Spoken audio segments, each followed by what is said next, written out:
what is today? Wednesday morning. That's right, as we chug through this first week without football, but there's still always football. It's quarterbacks. I work with a quarterback. All I do is talk about quarterbacks because the Jets need a quarterback, and there was news yesterday. Derek Carr officially released. Teams now that are interested can go out there and sign him. He's got a jump start on free agency. And Aaron Rodgers went on Pat McAfee for a final time before his darkness retreat. Not for a final time ever, but before he goes away. And this is the thing I was talking about a couple of weeks ago and makes this thing even harder for the Jets. So you got Derek Carr out there. You got other interested teams, the Saints, the Panthers, and others. The Jets are one of those interested teams, but they'd rather have Aaron Rodgers and Derek Carr. Derek Carr's available this morning. Aaron Rodgers is in a black box. What do you do? What do you do? Good morning, Boomer. How are you? Good morning, G. I'm doing great. And by the way, I don't know if you saw this, but do you know the odds on the Derek Carr signing and who is the number one team in terms of the odds to sign Derek Carr? I saw Carolina yesterday. Yes. Yeah, Carolina That's with right. a heavy favorite. It was Carolina like plus 125. I think the Saints plus 175. And then I think the Jets were like plus 225. What did I tell you a month ago? I said follow the breadcrumbs. I even said that a couple days ago when you were out for the Super Bowl's greatest commercials. I said, Boomer's been dropping the Carr to the Panthers breadcrumbs. They've been dropping them, so pick them up. Yeah, listen, and you got David Tepper down there, so he's got a lot of money. I could see them, and I don't know anything. I have no inside information. My man Frank has ghosted me now for about 10 days. Really? So I have Has that ever happened before? Not really, no. But I've never really, I really don't have any inside information. I'm just saying to myself, and I remember telling you this when the Jets were, and we were talking about possibly Frank coming here as the offensive coordinator. Yeah. And I was like, man, my hopes and dreams are not that he comes here to be the offensive coordinator. My hopes and dreams are that he becomes the head coach of Carolina and they go out and sign Derek Carr. Perfect situation for him. That was my hopes and dreams before all of this stuff got to where we are today.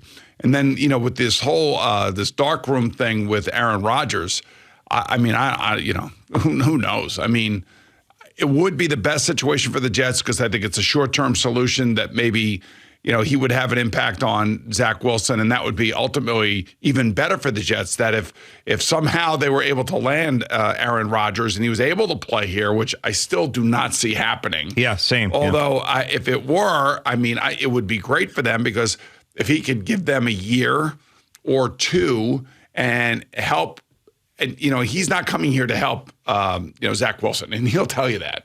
I'm coming here to play football, and that's first and foremost. I have to take care of myself, and then whatever the side angle is for Zach Wilson, and maybe he learns how to be a pro. Well, that would be another benefit for the Jets. But the Jets could be left here at the altar, and they may end up having to go with a guy like Jimmy Garoppolo. And I know, listen, there's only so many guys out there. That's the point. I know, and this has been the problem because when you fail in the draft with the number 2 overall pick, this is what you are left with. You're either left with the big home run, unlikely situation, or you're left with the scrap heap and a bunch of guys that aren't all that good and probably won't bring you to an AFC championship game, especially in this conference the way it is right now, or a Super Bowl. So, do the Jets now, with Aaron Rodgers making his decision, going away for at least 4 days, and Derek Carr being out there, do they make a legitimate offer and say, screw it, I'm going to go and get Derek Carr because we can't wait on Aaron Rodgers and we know we're going to be better with Derek Carr? I don't see them doing that. I also have to believe that Joe Douglas knows knows within league circles what everybody thinks is going to happen with Aaron Rodgers. And as Aaron Rodgers said yesterday, while, Ian Rappaport and Adam Schefter are really good at their jobs, they're not in my inner circle. And nobody in my inner circle is talking to them, so they have no idea, what I'm going to do. My sense would be, he comes out of there's 3 things that can happen when you think about Aaron Rodgers coming out of this dark room, this dark retreat, whatever the hell you want to call it. One is that, hey, I'm coming back to Green Bay for another year. Mm-hmm. And now, does Green Bay want him back? Yeah. We don't know. That's another story. We don't know. And I think that most people within the league circles, whether it be Adam Schefter or Ian Rappaport or any coach or general manager worth their salt, knows exactly how Green Bay feels. They may not know how Aaron Rodgers feels, but they know how Green Bay feels. And the trending feeling in that regard is that Green Bay's done with Aaron Rodgers. That they're just waiting to go through this process with him, and then he'll come out of there, and then he'll tell them what he thinks he wants to do. And I personally think that he is going to end up with the Raiders and with Davante Adams. I kind of feel like that's where that is trending to.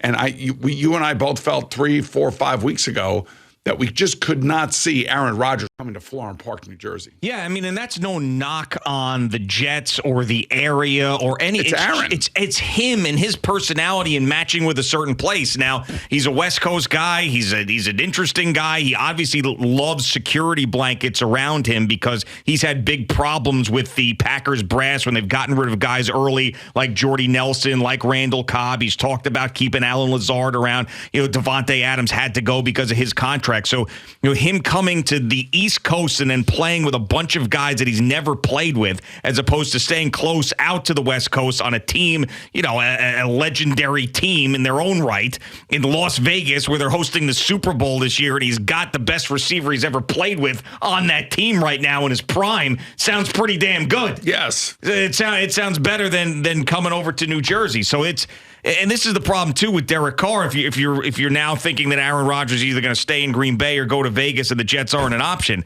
like Derek Carr now, because he's the second option and he's the second best option, he is now getting overrated by everybody. Or he's getting picked apart by everybody. That's the other thing. I don't know, man. If he is so good, why are the Raiders letting him go? Why are they letting him walk? Because they think that they can do better, and they're in a division where they've got great quarterbacks in it, and they don't think that he's the guy that's going to get him over the hump, and he was making too much money. All right, let's say, so that's why you got to believe it's Aaron Rodgers there, because what's the alternative for them? Yeah, he would, but I don't think that Aaron knows that, so they're taking a huge gamble as well.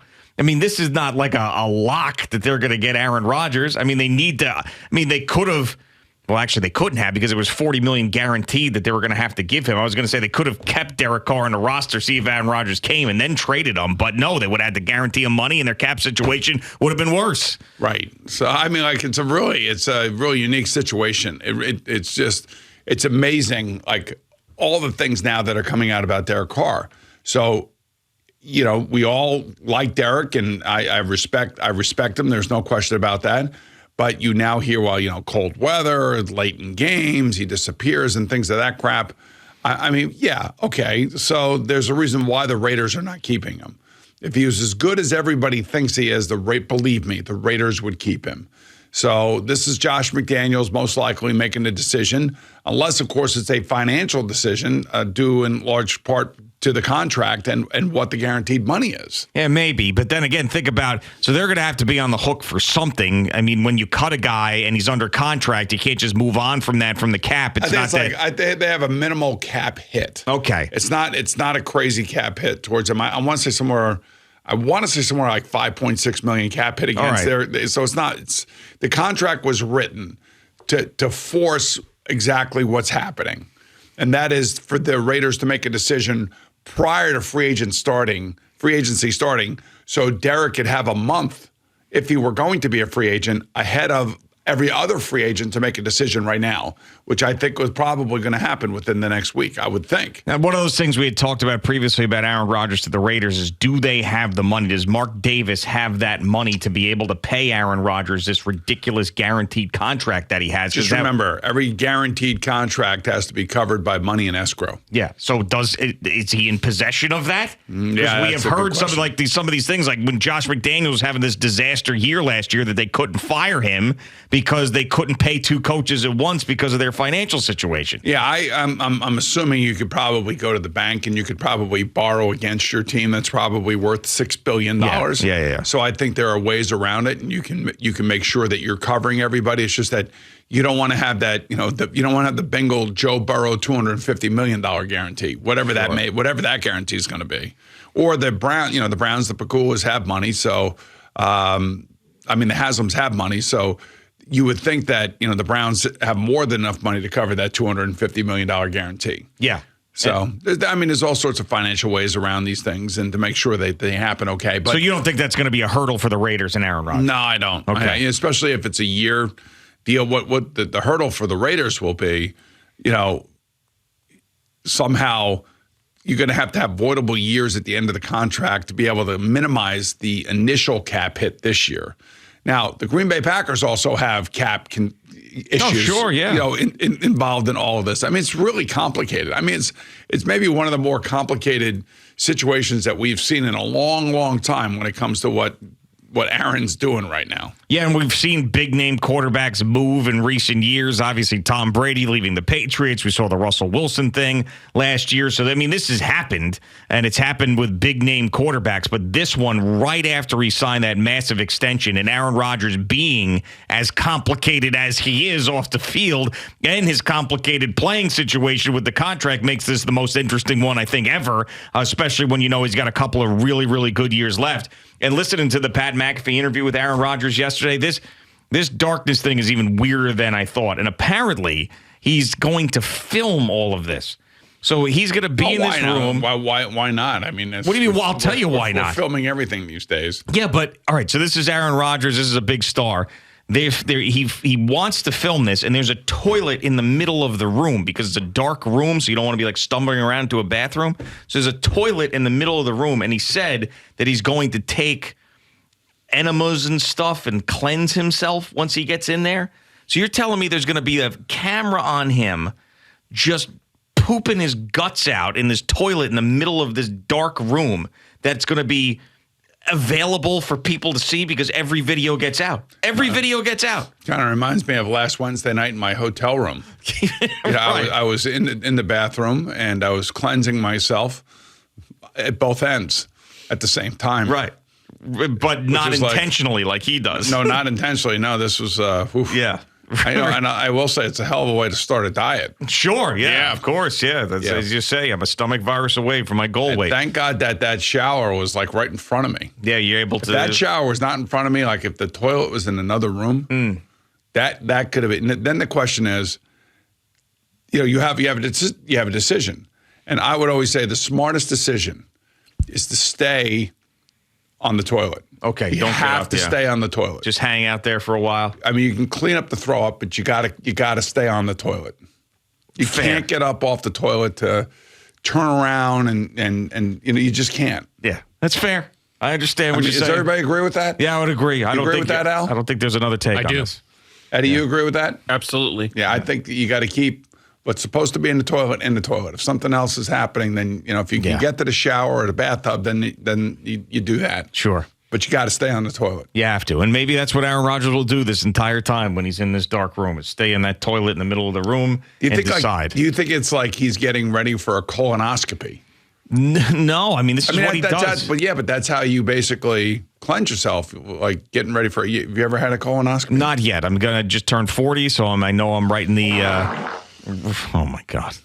I'm right in the wheelhouse for that. Right. So I'm going to make sure that I get one of those. Yeah, I think I've had 4 colonoscopies. Yeah. Okay. Very good. I mean, it's not bad, but Oh my God. Jesus Christ. When you're done with it, you want a bacon, egg, and cheese. I can tell you that right now. I'm sure because you have to. Don't you have to fast and everything? Freaking hungry, man. Right. Yeah. I mean, and it's not as bad as it used to be. I mean, it used to be really bad like 20 years ago when I first started. Did they knock you out back then? Or? Yeah. It's Twilight kind of thing. You don't even know what's going on. Okay. I mean, they could do anything to you. They could violate you. They could, just make sure you're all trimmed up and you're somewhat reasonable down there. All trimmed up. Yeah. You don't want to be going in there with like dingleberry bushes and everything. Well, of course. I mean, why would you? You don't want to do that to the doctor and the nurse and everybody else. Boomer Esiason, the man who was offended by Rihanna sniffing her fingers after grabbing her crotch. Yeah, but this is a open different show thing. With dingleberry bushes. Yeah, but this is a different thing. I mean, this is like what we all go through. You have to go through it. No, I understand. I mean, yeah, I guess there are doctors who have to deal with that probably have some unsanitary people that come in there that's very, very difficult for them. So I'm saying, like, that's not something that I would want to do if I were a doctor. Well, I would of course not want to not. be like An ass doctor. You don't want that. Any part of that. Colorectal? Yeah, you don't want any part of that. Yeah. Yeah. So anyway. So, Aaron Rodgers cleanse is what he does. He did that panchakarma thing where he pukes and he throws up. So he's going to go into this darkness thing, toilet in the middle of the room. He's going to cleanse himself out. He's going to stay in there for 4 days. And you think that something in that darkness room is going to tell him,